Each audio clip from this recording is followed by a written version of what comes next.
There, we got him. He's part of the program here today. Good morning, Mr. Raymond. How are you? Hey, hey, good morning, Rod. How's it going?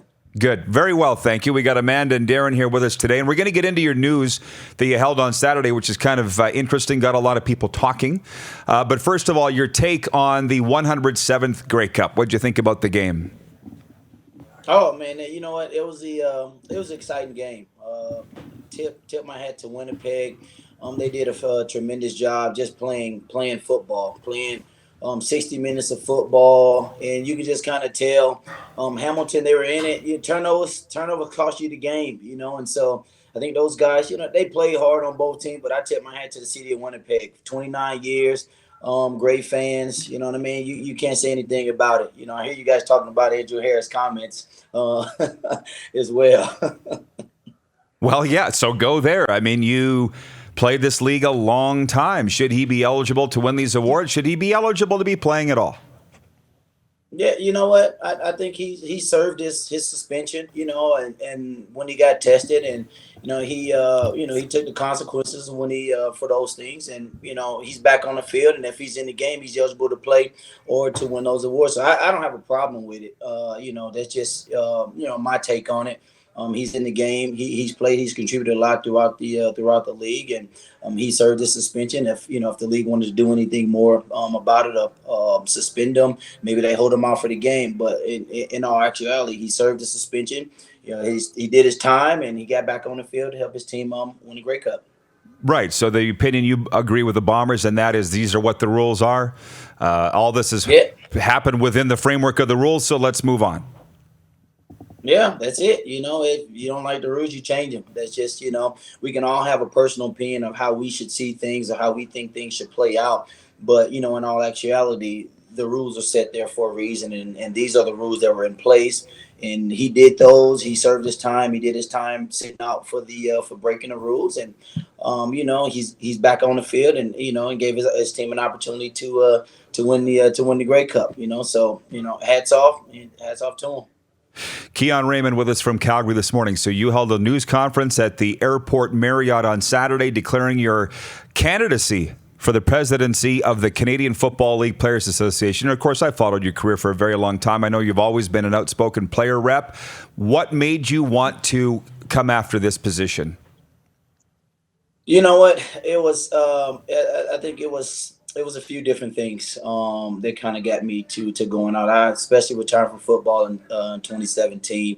I had a couple of years to kind of step away from the game, outside of it, watch the game a little bit. Me and my wife, we started a business up here at K25 Sports, youth sports program, and I just kind of got a chance to kind of see the outside of things, kind of see how things work, while me not being in that veil again on the executive board.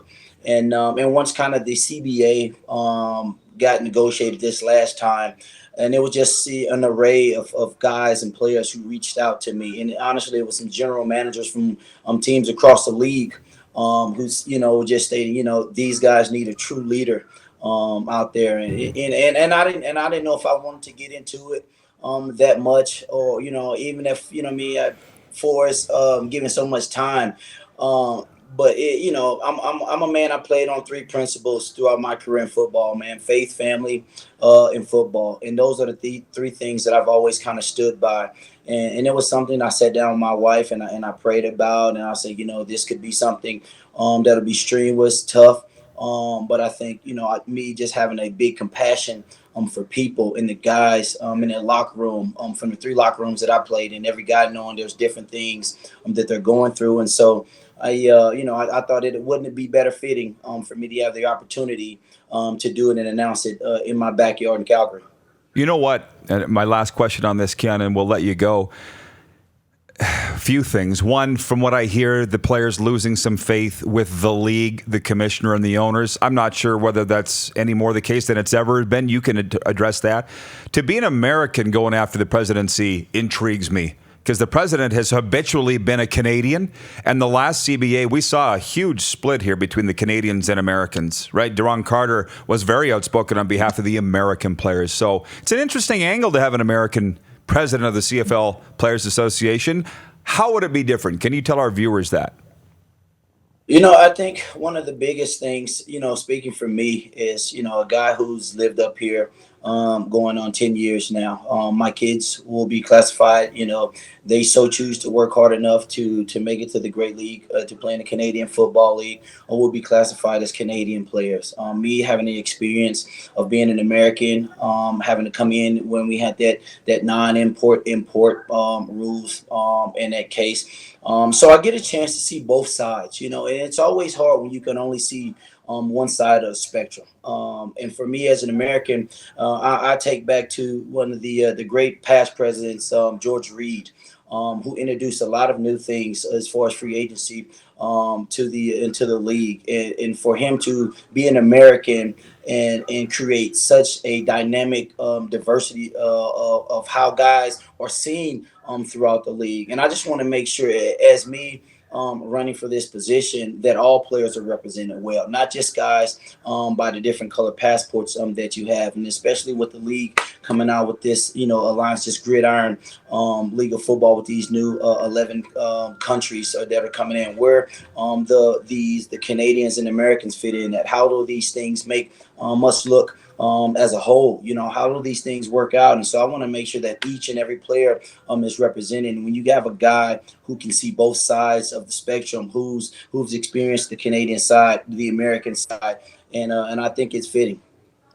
Well, Keon, good luck with it. We're going to be following it closely. Would you please keep us abreast of the process, and we'll do this again soon.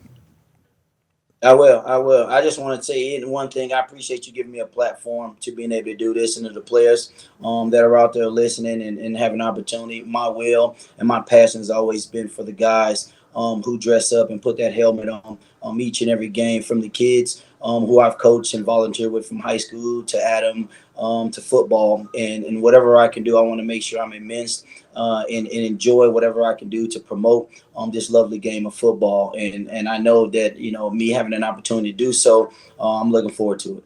You betcha. Well, as you saw, the players are all watching and all supporting, so it's going to be good. Thanks, Keon. All right, thank you. Keon for president. You're watching Rod Pedersen On Demand. For more of The Rod Pedersen Show, visit rodpedersen.com or follow Rod Pedersen on social media.